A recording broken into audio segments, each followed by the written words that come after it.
Good evening, or should I say good morning, ladies and gentlemen. Welcome to this wonderful event, this ANU alumni webinar, live from Washington, DC. In fact, let me begin by acknowledging the Anacostan, Piscataway and Pamunkey people, the traditional custodians of the land on which we meet here in Washington, DC, and pay my respects to their elders past and present, and acknowledge the First Nations people who might have been joining us either here in Washington or back in Australia somewhere or anywhere else where you might be as an ANU alum. Great to have you with us. It's really wonderful to be here. I've got with me, I'm John Blaxland, by the way. I'm the Director of the North America Liaison Office for ANU, which is based here in Washington, DC in the Australian Embassy.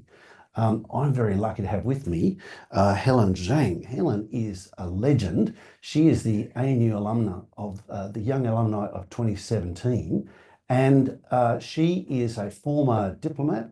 She had postings to Tel Aviv and Hong Kong. She then worked for Google for a number of years and has started up her own business, which is it's International Intrigue. International Intrigue. So it's a podcast. Tell us more about it, Helen. Well, Intrigue Media produces the flagship product, which is International Intrigue. It is a daily geopolitical briefing that comes to you straight to your mailbox, written by former diplomats, but it's expert but irreverent, and it's entertaining and tells you all you need to know in the world in global affairs, business and tech.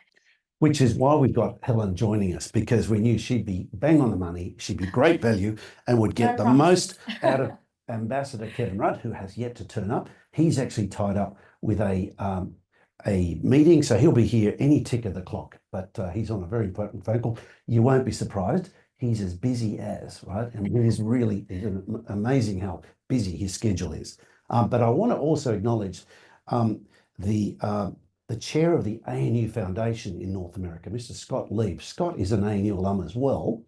But it was Scott's idea to do this idea of actually reaching out to the alumni, speaking to everybody, engaging us with questions and issues of the day, important issues which affect scholarship, which affect Australia, affect our place in the world.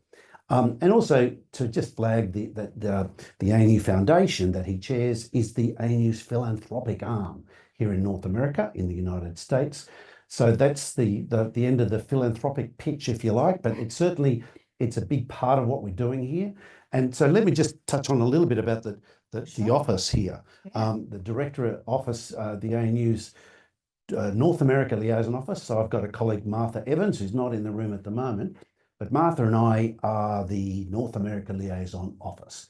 And we are engaged in helping Scott with the ANU Foundation, also looking to get students to contemplate coming to Australia, looking to foster research collaboration, looking to engage in the DC area and beyond where we can on issues of import to Australia's National University. And also I've got a remit to play collegial for the Group of 8 and Australian universities writ large. So we facilitate, university sector engagement here in DC, particularly here at the Embassy, within reason, of course, because it's only just Martha and I. But we're playing ball. We're playing for Team Australia, if you like, and of course that involves doing things like setting up webinars like this, which is kind of pretty cool. Yeah, it's great. We get an insider seat into what's happening in Australia, but here.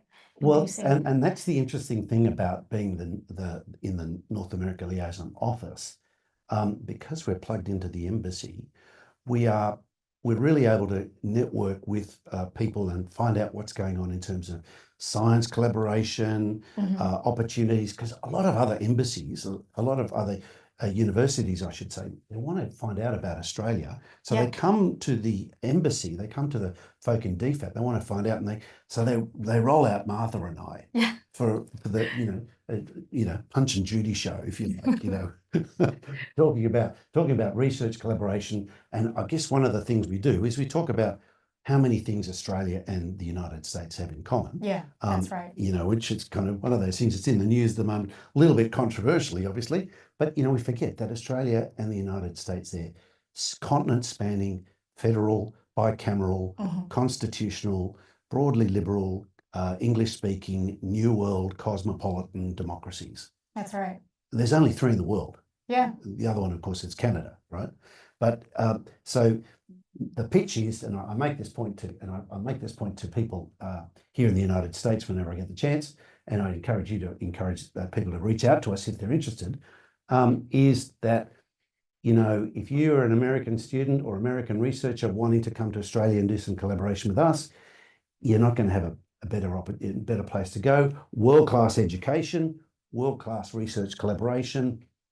You know, as I like to say, we speak English, but we're kind of barely monolingual. You know, so at least it's friendly, it's slightly exotic, it's safe, and of course, if you're under 21, well, you know, you can have a bit more fun than most.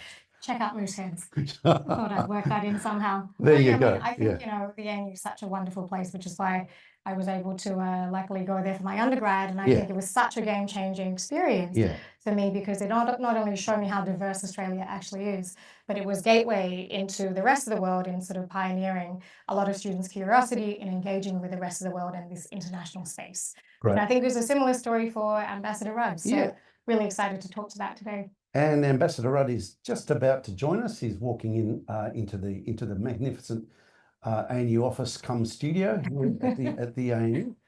Ambassador Rudd is the former Prime Minister, Excellency Dr. Kevin Rudd, AC. Thank you very much, Ambassador, for joining us. Really great to have you. You've missed the preamble, but you've heard it all before. I'm going to hand over to Helen, who's going to fire off the first couple of questions at you. My book, so there you go. Well, we might. It just happens to be a book on the table. Well, Ambassador Rudd, you know, welcome. Thank you so much for making time to join us here. You had received the most recent Alumnus of the Year award for your unparalleled dedication to diplomacy, exceptional leadership in global governance, and commitment to fostering international cooperation and progress. Now, for a lot of our listeners or audience here who might be ANU students who are thinking about their careers, do you have any advice to them on how they become more engaged in international work or shaping the future of Australia? Yeah, have fun and don't drink too much. At university, do some study. That's always helpful. I think if young people at the ANU or elsewhere are interested in a career in the Foreign Service or more broadly in international relations,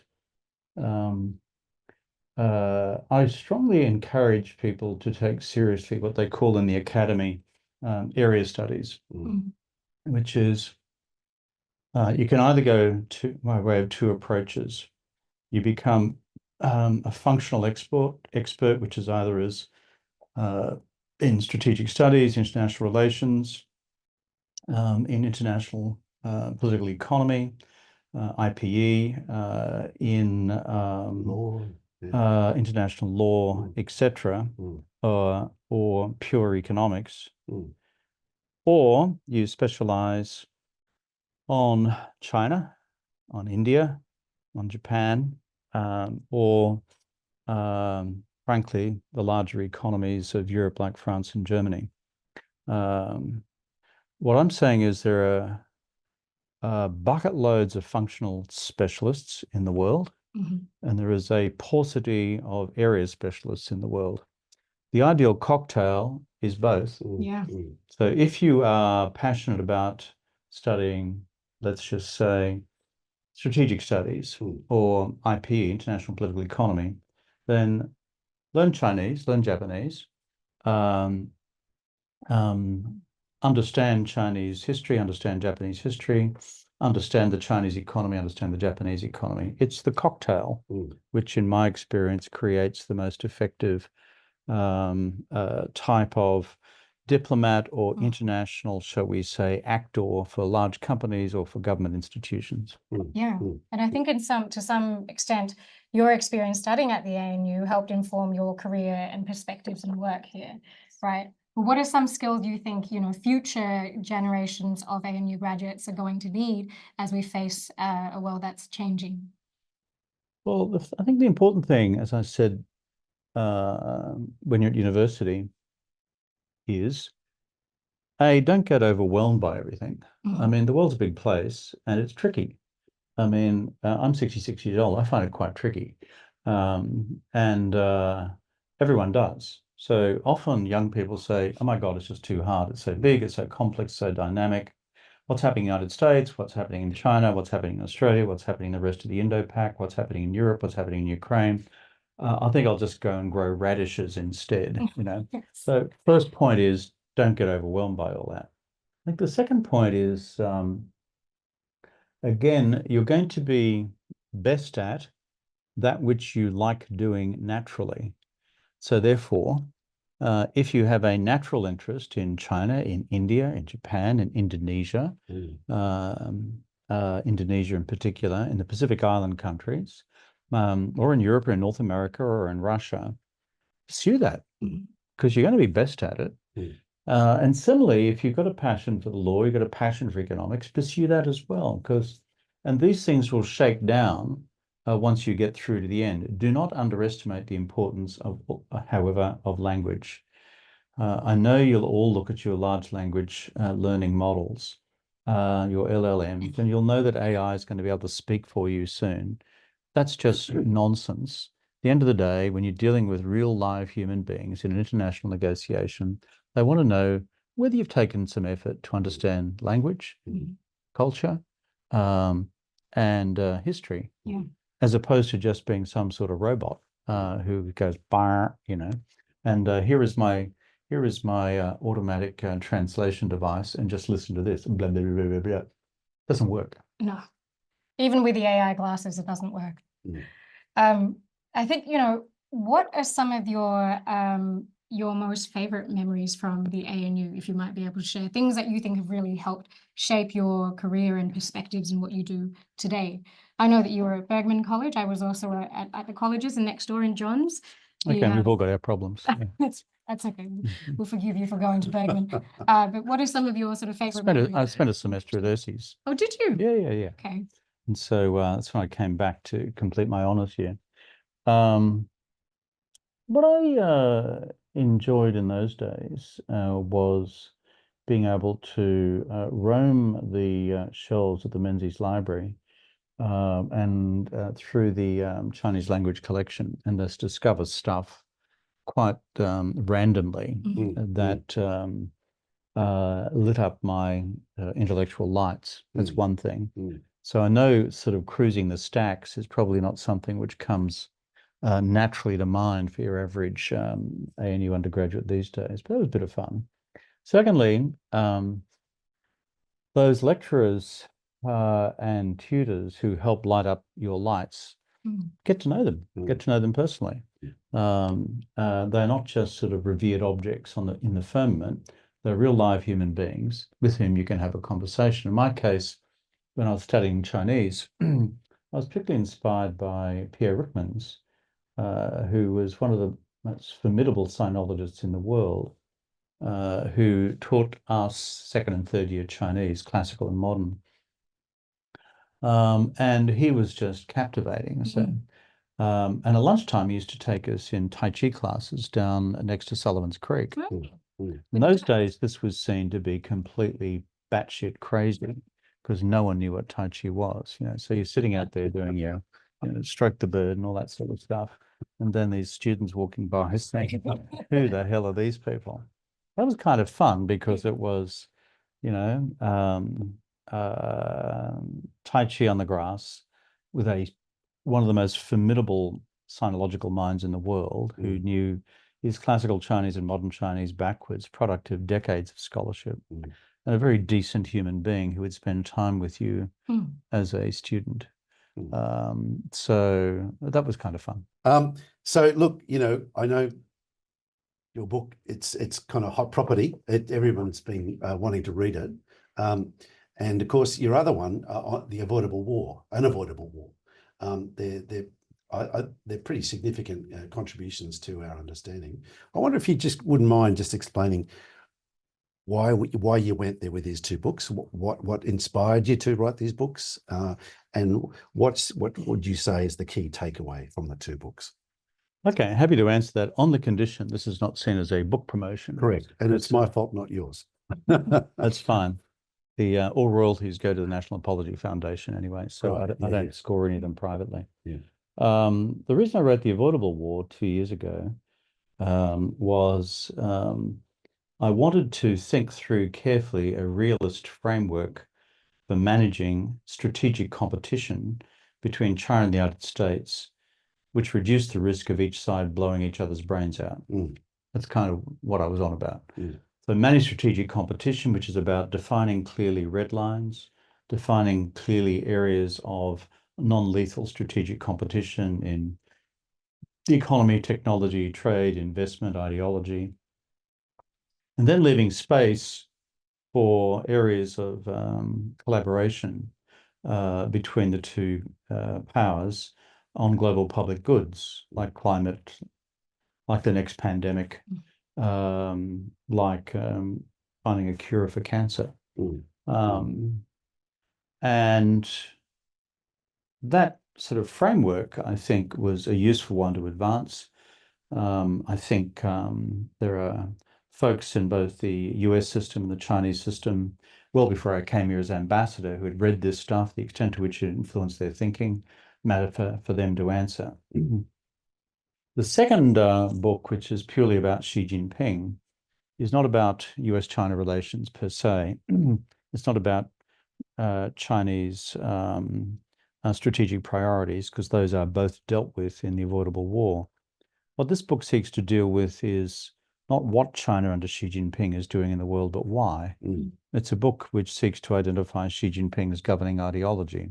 It looks at his Marxism, his Leninism, and his nationalism, and how the extent to which these things are precursors or predictors of downstream changes in strategy, politics, and policy by the Chinese system. So that's why it's a look at China from the inside out, from the ideology to policy, but going back to the primary documents of what the party discourses internally about its fundamental beliefs and changing ideational frameworks as a basis for action in the real world. So they're the two separate reasons for it. And if you don't get through the second book, you'll join most people, because it becomes a very handy book stop, because it's quite thick. It's got 200 pages of footnotes. Yeah, I was going to say there are 200 pages of footnotes. I mean, you've really made an effort to, catch the naysayers at the gate before their arguments run off. But one of the things that strikes me about the book, because I actually really enjoyed reading it, it's an interesting contrast to The Unavoidable War, which is kind of less about footnotes, less about authoritative, referencing, and more about making an argument. That's his polite way of saying there are no footnotes in The Avoidable War. That's true. It's deliberately, it was designed for the average intelligent reader who wanted to understand a framework for US-China relations and what China was seeking to do in the world. This is a much more complex academic study. I mean, I did a DPhil in this subject at Oxford. One of the craziest things I've done in life. But that was a genuine appeal to male vanity. Because if I publicly enrolled in a PhD at Oxford to force myself to do this subject, I could not therefore face myself in the mirror if I then withdrew, because that'd be too shattering, shattering to the male ego. And I was right in anticipating what my behavioral patterns would be. One of the things about that, because you talk about the Marxist, Leninist, nationalist, and I kind of like the model of left, left, right, the kind of distillation of the essence of what you're arguing there, because I think that's quite compelling. This idea of Marxists, the kind of true believer in communism, which really struck me in the book, this idea of actually believing in communism. Like we thought after the fall of the Berlin Wall, people gave up on that, but clearly some haven't. And the nationalist, it's kind of Leninist, the idea of believing in the party state and kind of truly looking to that, and particularly Xi as in charge of the party. And then the nationalist, kind of the revanchist, post-century of humiliation, desire to, make up for lost ground, which I found really quite compelling. But there's a series of points you make in there about kind of the policy so what, or what Xi's arguments, his central arguments are, what implications they have for East Asia, for engagement with the United States, for Southeast Asia, for Japan. Can you comment on that a little bit for us? Because I know most readers are going to, like you say, they're going to struggle to get there. But I think there's some compelling points there. They may or may not struggle to get there. It depends on their taste for self-flagellation. But it's it's a tome. I got there and I enjoyed it, so It's a tome. But it's meant to be a tome.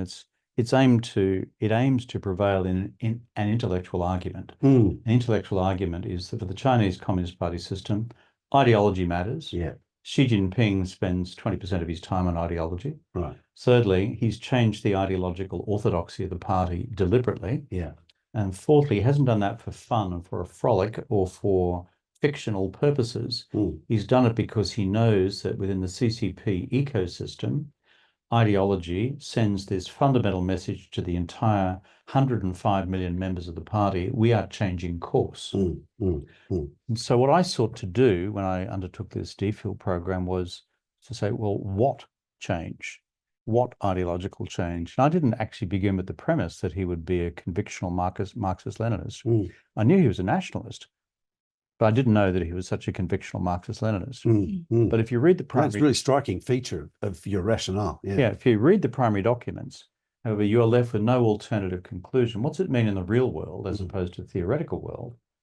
One, because he has taken the party, as I say, deliberately to the ideological left, he's taken the center ground of Chinese politics to the left as well, which means a more powerful party, a more powerful leader of the party, infinitely less individual liberty within the system that we'd seen in the past, particularly on the part of people who'd grown accustomed to being able to express more of a range of views while not formally repudiating the Communist Party or the system, for there to be a more diverse media, for there to be more diverse forms of entertainment, increasing religious belief and practice.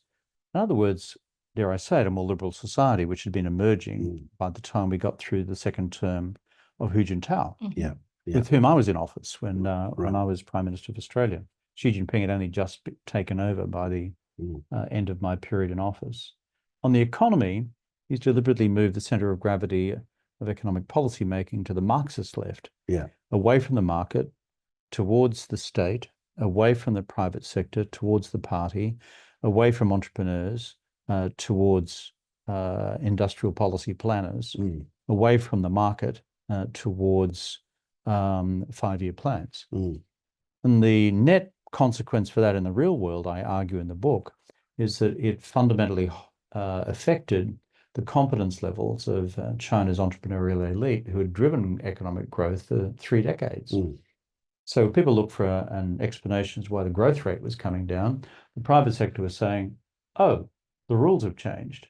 I'm not investing as much. Private fixed capital investment down, property prices down, consumer confidence down, and these things are great predictors of growth. And finally, the third pillar in the argument is that simultaneously it moved the center of gravity of Chinese foreign security policy to the nationalist right. And that is a view that China's time had come, national wealth and power were great. Let's not theorize about it anymore. Let's start exercising it. Hence, the wolf warriors were allowed out of their kennels. Wolf. And as a result of that, you saw a much more assertive Chinese foreign security policy in the world, and not just in relation to Taiwan, but across the entire region. You know, whether it's Australia, the Pacific Island countries, the Indian Ocean. We're not Robinson Crusoe on this. Every country's been on the receiving end of it, which is what in turn has given rise to the counterbalancing measures by a whole bunch of countries, including Australia, whether it's AUKUS, whether it's the Quad, or the trilateral arrangements in Northeast Asia. That is therefore my attempt to summarize how an ideological shift in the internal party narrative, in the party's theoretical literature, then translate into real behavioural changes in the policy world. It's also permeated in international organisations as well. And I think, John, I'd love to pivot the conversation to the US, which is where we obviously are. Ambassador, you've been here for, what, 3 and a bit years now in this role? No, just 2. 2 years, sorry. I've More than 3 years more than 10 years. You've lived in I've lived in America since I left political office. I've been in the US with Therese for about a decade, mainly in Boston, Harvard for a while, New York primarily as president of the Asia Society, last 2 years here in DC. Well, given your I'm heading south. You're heading Sounds good. Campaigning. That's right. Heading to Savannah, I was going to say Georgia's next. then Miami, then we'll go to Cuba.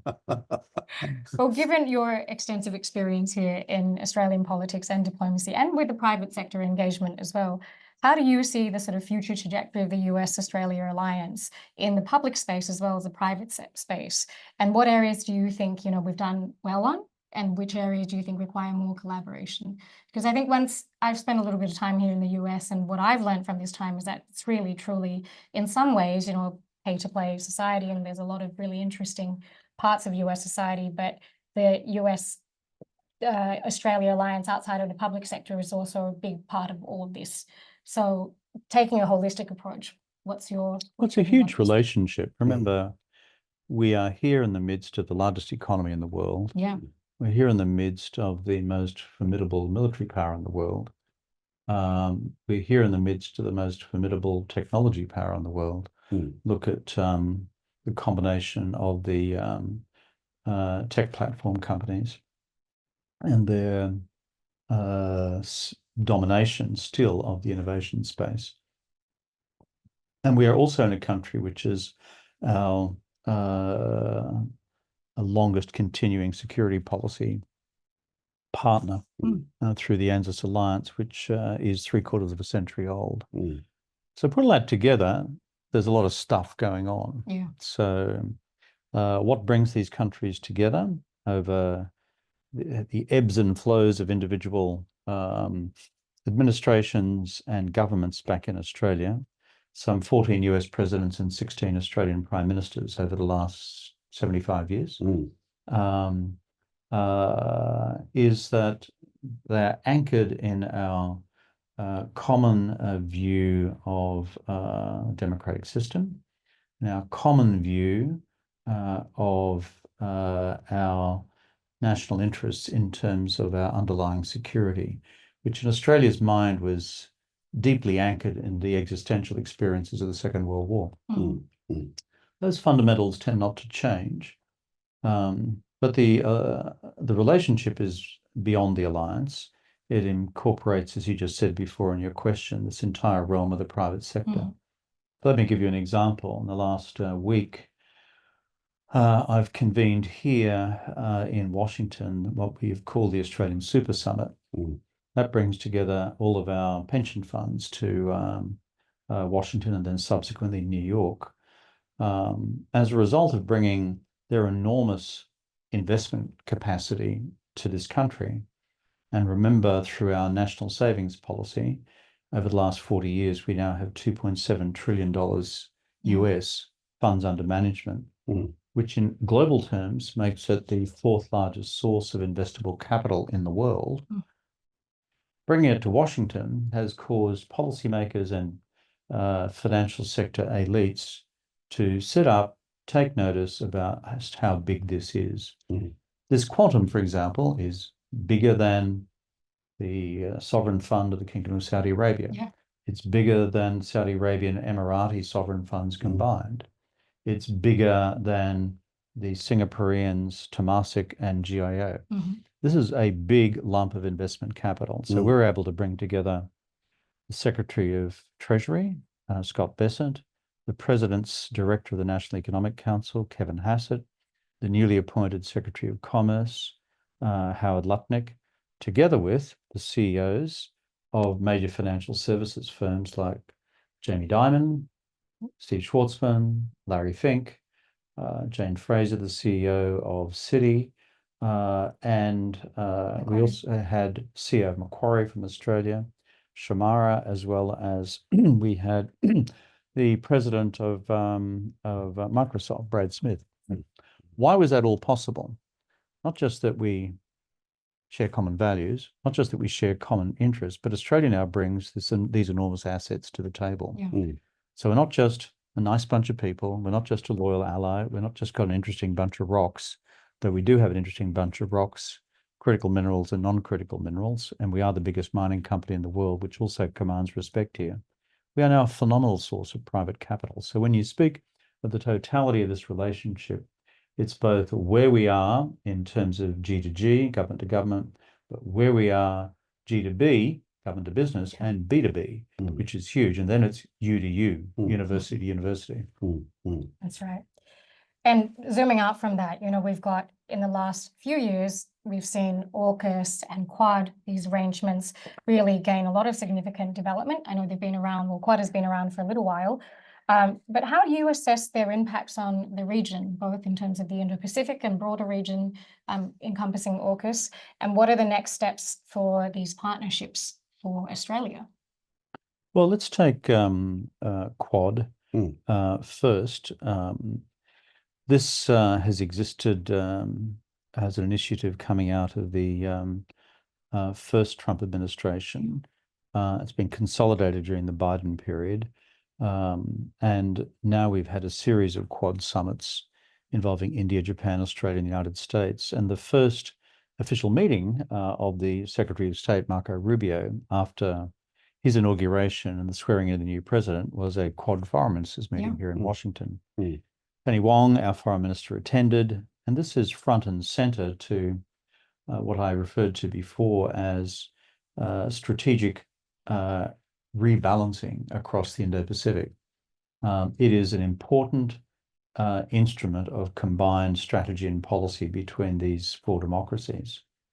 On the question of AUKUS, also reaffirmed under the Trump administration most recently by Secretary of Defense Hegseth, Secretary of State Rubio, and others. It brings together not Australia, the US, and the UK, not just in terms of buying and building new submarines for the Royal Australian Navy, though these will have about them a lethality and utility across the Indo-Pacific, which will make Australia more secure in the decades ahead. On top of that, through what's called AUKUS Pillar 2, we've created this increasingly seamless defence, science, technology, innovation, industry sector between the three economies, making it increasingly license-free, regulation-free, so that innovation can now occur across a wide spectrum of dual-use technologies: artificial intelligence, quantum computing, unmanned vehicles, underwater, in the air, on land, cyber, space. This is bio. This is quite unlimited in its dual application potential.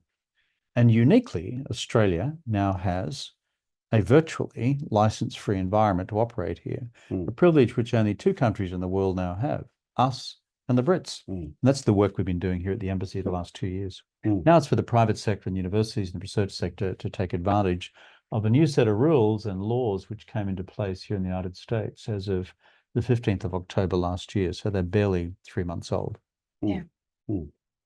Well, so they're all really compelling points, but there's a bit of an issue, isn't there, with trying to get public support. There's a big debate at the moment, a lot of features in the media, a lot of criticism of the United States, a lot of kind of skepticism about AUKUS. What can be done to strengthen public support, do you think, and understanding of what this bilateral relationship is all about and how it benefits Well, it's not exactly a unique experience for the Australian media and public to be skeptical about stuff. You know, I've been in public politics for quite a few years.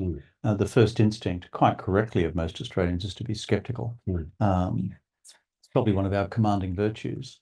But what I find with Australians is if you present evidence, then their skepticism abates over time, and they actually see this has a materiality to it. I think there are three practical things which people are going to see as highly transformational. One, if you live in Perth in Western Australia, you're going to see this massive investment south of Perth in and around the Henderson precinct. As we turn this into a massive new facility supporting our incoming subs. This will become a very large scale naval engineering, marine engineering precinct serving the wider needs of our Navy and that of the United States Navy. That's big. That'll generate huge number of engineering jobs, construction jobs, and frankly, jobs in the services as well. Secondly, if you're in Adelaide and you look at what's now going to unfold at Osborne down at the Port of Adelaide, where we built the Collins-class submarines, it will be expanded many times over to accommodate the new build of what's called SSN AUKUS. So the influx of high demand, highly skilled engineering skills, but frankly also shipbuilding skills, as well as welding skills, as well as all the associated skills which go into this complex piece of the most advanced piece of weaponry in the world. It's going to transform South Australia because it's so big. This is a multi-decadal, multi-billion-dollar investment by the Australian government. And thirdly, across the country writ large, we're in the midst of a significant expansion in the skills, in the workforce and the skills base, and that's to service this overall uplift in the defence industrial base in our country. So when we talked before about AUKUS Pillar 2, if I was to make a prediction in a year's time, you're going to see AUKUS Pillar 2, new projects, new businesses, new technologies, new platforms cropping up in every city and provincial centre across Australia, because the opportunities for investment will be so large and the demand so acute. So what will be transforming in people's eyes, I think, will be construction, jobs, high-paying jobs, and new demands for skills throughout the university level, the TAFE and training level, and beyond. These things will therefore help transform the face of manufacturing and engineering in our country. Taking a slightly different tack on research and development and industry, one of the things that led to the Quad and been a product of the Quad is collaboration on vaccines and kind of health projects internationally.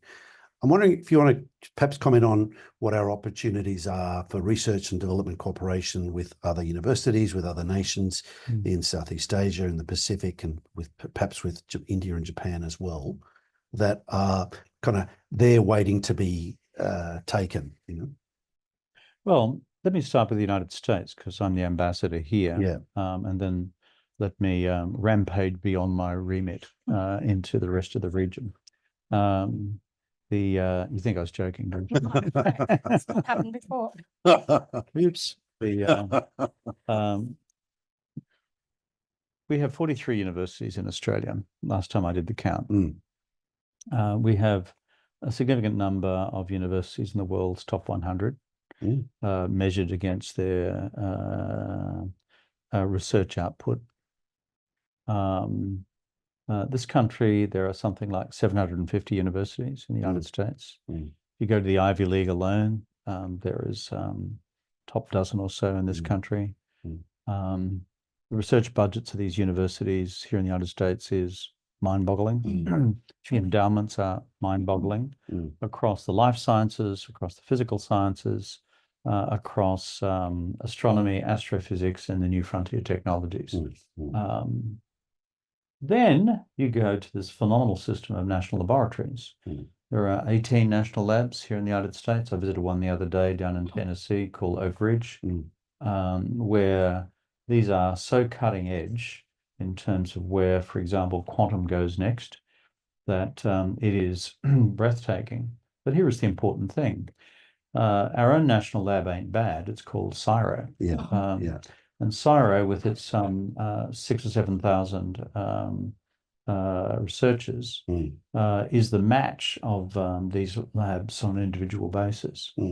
Therefore, the pairing of and the collaboration that is possible between the US national labs across all the disciplinary areas that I referred to before, plus CSIRO, and the university led research capabilities across not just the G8, but beyond the G8 in Australia as well, and American counterparts, offers enormous opportunity. One small example, I was again in Tennessee just looking at their Center for Advanced Manufacture, either at the University of Tennessee, I think, but maybe not, maybe it was Vanderbilt.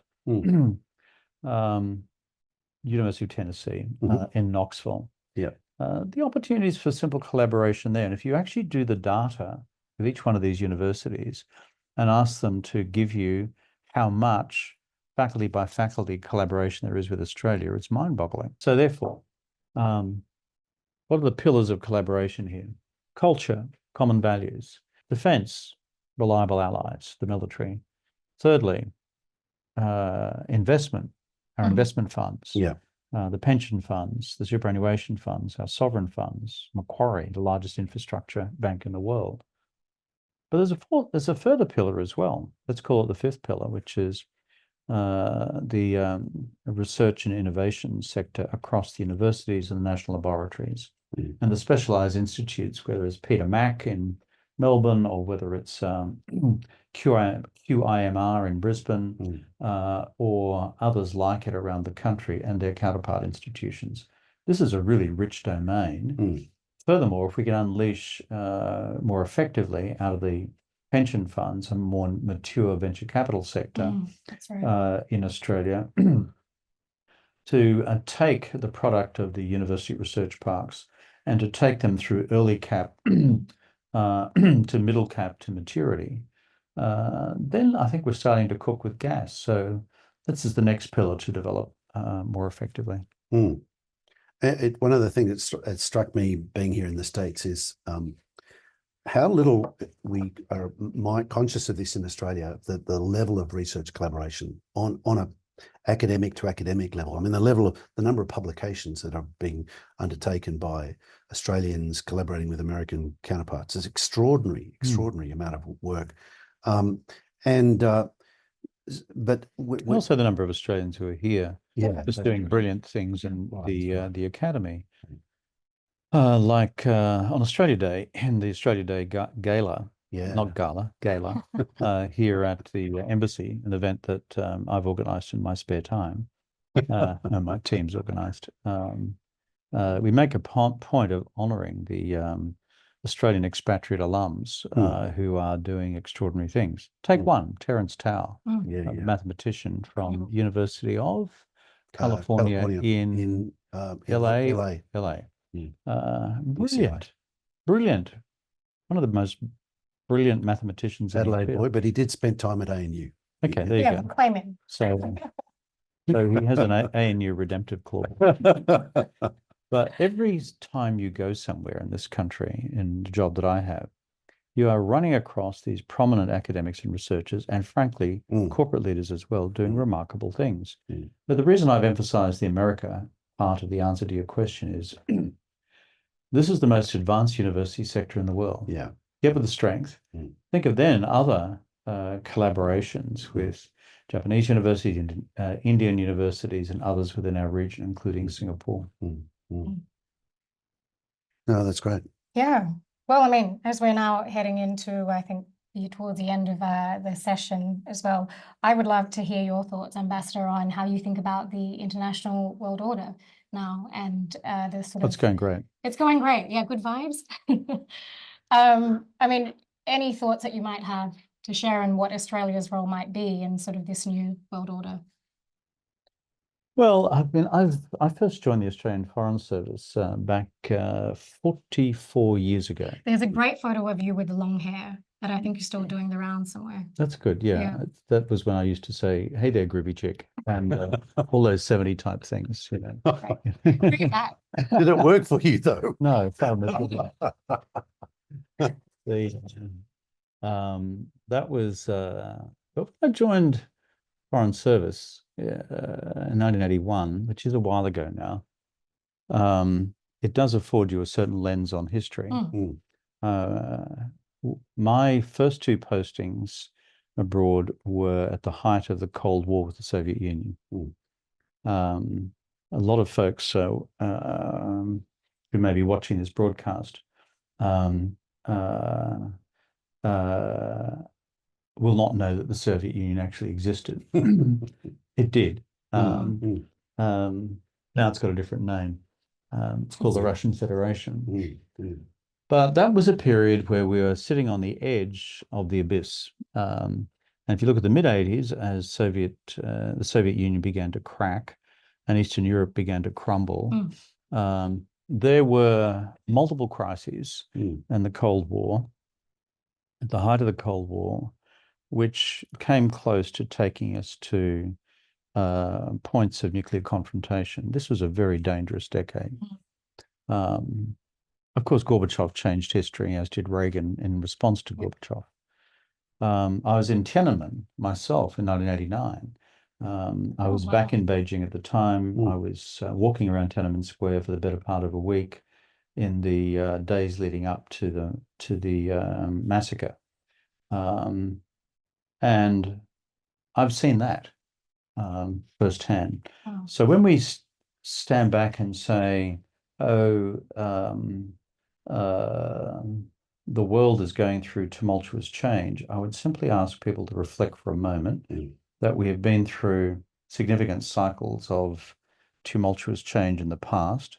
The most important thing for countries like Australia, as is reflected by what the Prime Minister, the Foreign Minister, and Defence Minister have been saying most recently, is being confident in our national values, being conscious, confident in the prosecution of our national interests, be confident in the way in which we manage our friends, partnership, and allies here in the United States, as well as across the Indo-Pacific region and beyond. And we can navigate these challenges. And I've known, for example, the Foreign Minister most of my political life, and her capacity to navigate these challenges is quite formidable. That's not a partisan comment. I think there are, highly competent previous foreign ministers such as Julie Bishop, our Chancellor, Chancellor of the ANU. So I forgot that connection right here and now. But these, we have both the history, the capacity, the institutional resilience, but I think the competence in our values and interests to navigate whatever changes and challenges are thrown at us. And we do live in challenging times. Yeah, we do.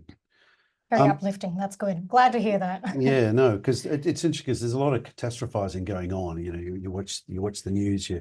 There's clearly things that generate emotional reactions and a lot of confusion, a lot of misinformation and disinformation, and also I think misinterpretation. Just wonder what gives you confidence. What's your sense of you seem remarkably calm and sanguine about things. Well, I think the beginning of let me just speak from an Australian perspective. The beginning of wisdom in international relations is to be very clear about our own values, be very clear about our own national interests, be very clear about our partnerships around the world and the countries we choose to work with, and be very clear about our strategy for navigating those interests and values in the world. It will never go perfectly smoothly. Life's not like that. Politics is not like that. International relations certainly ain't like that. Never been in my experience as a practitioner. When I was foreign minister, when I was prime minister, and now that I'm ambassador, and previously as a career diplomat. But I think ensuring that we are confident of those fundamentals and of the fact that we have leverage and agency in the world, that we are not simply the passive recipient of forces generated elsewhere. That's the confidence I see reflected in, our political leadership back home. And I've got to say, again, that's not a partisan comment. I've seen it from both sides of the aisle. There's one other asset which Australia has, which is through careful diplomacy over a very long period of time. In our region, the Indo-Pacific, we have extraordinarily positive forward-leaning relationships with 15 island states, the Pacific Island Forum, with the 11 states of ASEAN now, including Timor-Leste, across South Asia, India, across Northeast Asia, in Japan and Korea. We have stabilized our relationship with China. We have recently just negotiated a free trade agreement with the UAE. If you look at the list of Australian free trade agreements alone, we have them with the United States, we have them obviously with New Zealand, we have them with Japan, we have them with Korea, we have them with India, we have them with Indonesia, we have them with ASEAN, and now with the United Arab Emirates. What I'm saying is there is actually an underlying firmament of real strength in our diplomatic and international economic relationships fabric. which is probably the envy of most countries. And here we are as Australians, also situated next door to Indonesia, the largest Muslim country in the world, of some 280 million people. And there's 27 million people in Australia. And we get on just fine. Remarkably well. It is a remarkably good relationship. Think of where that's happened elsewhere in the world. Not often. No. No. And it's a tribute to both Jakarta and Canberra under governments of different political persuasions over some decades now, that through a lot of skillful diplomacy, this has been able to be grounded. So what gives me a basis for optimism? It's confidence in values, clarity about our interests, clarity about our navigating strategy for the future, confident in our underpinning security relationship with the United States, and a set of international economic relationships, and now a national pool of savings, which is the envy of the world. That is our superannuation industry. You know, by 2035, that 2.3 trillion under management rises to 5 trillion. By the end of the decade, it rises to 7 trillion. It'll be the second largest source of investable capital from pension funds outside of the United States worldwide. Oh, wow. Wow, that's amazing. Just behind what Norway with its sovereign wealth fund. It's now bigger than Norway's sovereign wealth fund. There you go. Wow. So just people back home just need to know that not only are they saving for their retirement and a decent retirement, which is great. And the guy when in office took Paul Keating's 9% to 12%. I'm very proud of that. And I'm very proud of what Paul did before me, because when did you last hear a commentary in Australia about the problems of our current account deficit, of our balance of payments? A very long time ago. Yeah. Why? We have this massive pool of national savings. So 52% of which is invested at home, but because we're only a $2 trillion economy, we now must invest abroad, and we can now be investing strategically abroad. So what gives me confidence? Our economic assets and our economic future are now well grounded. We're not just the lucky country, we've made our own luck. Yeah, no, that's a really good point. Do you think that our policymakers and diplomats are well positioned for the next decade of challenges, both in terms of just the US-Australia challenge, but globally, you know, when it comes to the twin revolutions of geopolitics, but also tech? We touched on tech a little bit, but I think maybe we could draw that out a little bit on tech, both in terms of supply chain, sustainability, reliability, and then also the developments of AI and its impact on, you know, frontier technologies on policymaking and geopolitics. The challenge for policymakers, but also the challenge for corporate leaders, dare I say it, university leaders as well, is the multidimensional change environment washing over our shores and our institutions all at the same time. We've just been talking about geopolitics in China. Let's just talk about geoeconomics and the changing center of gravity in the global economy towards the Indo-Pacific. Let's look at the giant disruptions occurring because of artificial intelligence and the fourth industrial revolution. Then over here, we have climate change, which isn't going away. Right. It's there, it's real, it's happening, and requiring all states to act nationally and collaboratively. And then you've got demography, radically aging prematurely. Many of the emerging economies of Northeast Asia, look at China's collapsing birth rate. And then you head to the rest of Northeast Asia, where population decline is real, both in Japan and prospectively in Korea as well. So if you are in the policy world, and if you are in the corporate world, and the C-suites of corporate Australia, corporate America, there is a temptation and a predisposition to look at all of this and then to take your head and bury it in the sand because it all looks really big. The good thing about our country, though, Australia, is that we tend to look at these things squarely through in the eyeballs and recognize that for the future, our problems are not just those of what I would describe as effective analysis of each of these sets of change drivers for the future. it's the new imperative on synthesis, which is what do all these factors add up to together in terms of where our government needs to position Australia and where corporate Australia needs to position Australia and where the universities need to position Australia. This is a seriously Team Australia event, or shall I say Team Australia challenge. Yeah.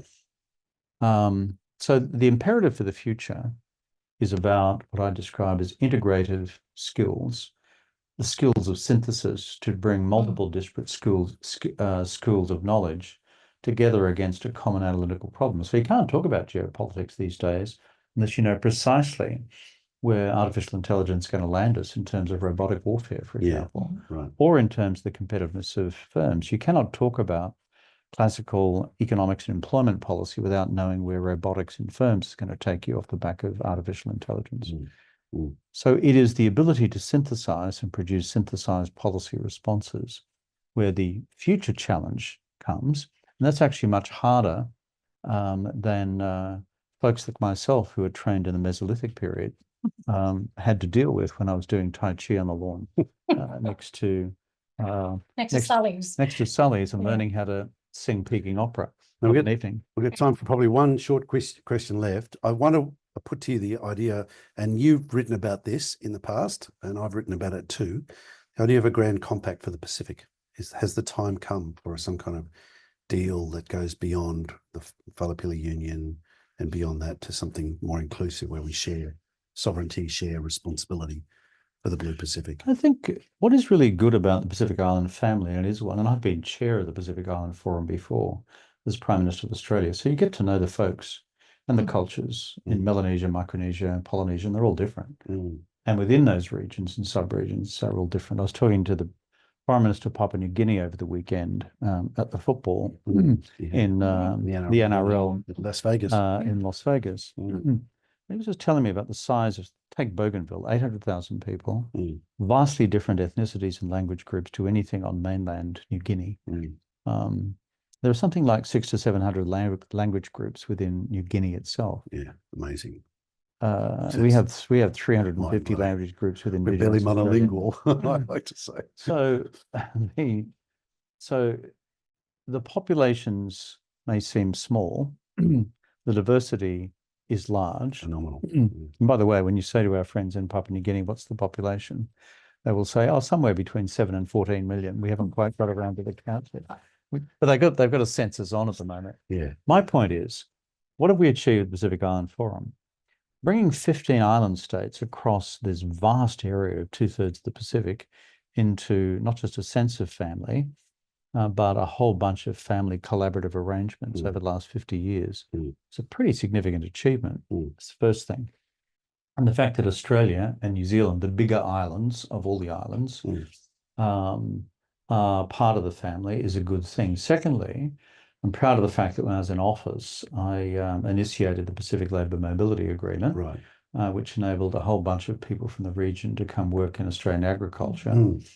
Thirdly, that's now being expanded to bring in folks from Papua New Guinea to work in the Australian Defence Force. The remittances back home will be significant. And then you have two of the island states, in this case, Tuvalu and Nauru, who have actually embarked upon various forms of association with Australia that you referred to. My response is, make everyone feel welcome in the family, be good partners, be good neighbours, attend to their fisheries needs, their economic needs, their societal needs, their aspirations for freedom and family within their own communities. And then if states or communities desire a closer compact with Australia, then they will put up their hand and ask for it. The worst thing you can do is go out there and say, this is what you should do. So I'm not going to do that. Brilliant. Well, on that cheery note, it's really good. I want to just thank you, Ambassador, for your contribution. I think we've all learned quite a lot from this, and it's been really stimulating. And Helen, it's great to have you as well. I just want to acknowledge also that we've got the next Alumni of the Year going to be announced soon for 2025. The finalists for the ANU Alumni Awards have been selected. and the new one will be announced very shortly. So stay tuned for that with the Alumni Network. So thank you again, Ambassador Rudd. Thank you, Helen. Thank you, ladies and gentlemen, for joining us bright and early back in Canberra, and not too late here in DC. Just remember, there is you can stay connected with the ANU alumni through LinkedIn, through Facebook, through Instagram, and if you're passing through DC, come and visit us here at the embassy, where Martha Evans and I are running the North America Liaison Office for the ANU, and good chance you'll probably run into the ambassador on his way between meetings. He's a very, very busy man. Where I'm headed now. He's going now. So, ladies and gentlemen, thank you very much. Have a great day. Good night if you're in the US, and we'll see you next time. Thanks. Thank you.